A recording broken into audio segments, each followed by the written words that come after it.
ఈ ప్రపంచంలో ఎక్కువగా మాట్లాడేది మగవాడి మోసం గురించి.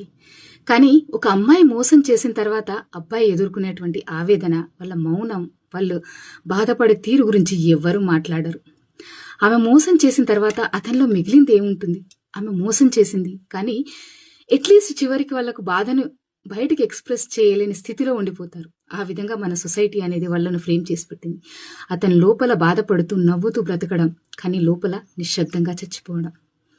ఇది ఎంతో మంది హార్ట్ బ్రేక్ అయిన వాళ్ళ పరిస్థితి. అబ్బాయిలను మోసం చేస్తే వాళ్ళు ఏడవరు, ఎందుకంటే వాళ్ళు ఏడిస్తే బలహీనుడు అంటారు. వాళ్ళు ఎవరితోనూ మాట్లాడలేరు, చెప్పుకోలేరు, ఎందుకంటే వాళ్ళ బాధకి విలువ ఉండదని తెలుసు. చిన్న చూపు చూస్తుందని భయం. అతను నమ్మిన అమ్మాయి వేరొకరితో వెళ్ళిపోయినప్పుడు అతని మీద అతనికి నమ్మకం చచ్చిపోతుంది.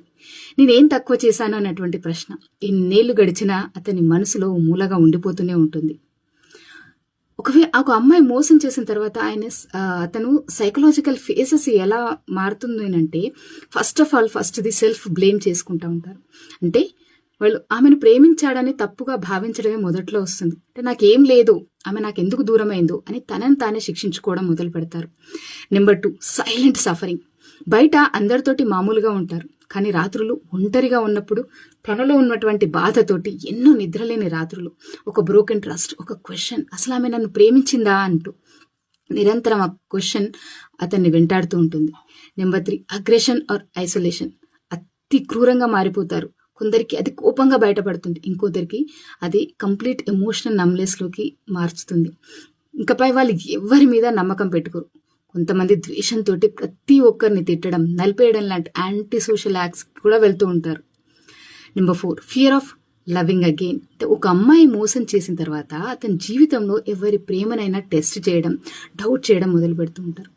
నమ్మకం అంటే మోసం అనేటువంటి స్థితికి వస్తారు. ప్రేమ అంటే చాలా దూరం అనిపిస్తుంటుంది వాళ్ళకి. ఫైనల్గా నేను ఇక్కడ చెప్పేది ఏంటంటే, ఆమె పోయింది అనేటువంటిది అక్కడ వాళ్ళకి సమస్య కాదు. ఆమె ప్రేమ మోసం అయింది అని చూసారా, అది తనను బాగా బాధపడుతుంది. అతను నమ్మినందుకే ఆమె మోసం చేసింది అని అతని లోపల ప్రేమ అనేటువంటి భావాన్ని కంప్లీట్గా చంపేసుకుంటారు. ఒక అమ్మాయి మోసం చేస్తే అబ్బాయి ఆవేదనగా బ్రతికిపోతాడు, ఏడోడు, కానీ అతను లోపల నిత్యం ఏడుస్తూనే ఉంటారు. లోపల నిత్యం నరకం చూస్తూ చచ్చిపోతూనే ఉంటాడు. ఎన్నో రోజులు, ఎన్నో సంవత్సరాలు ఆ బాధను అనుభవిస్తూనే ఉంటారు.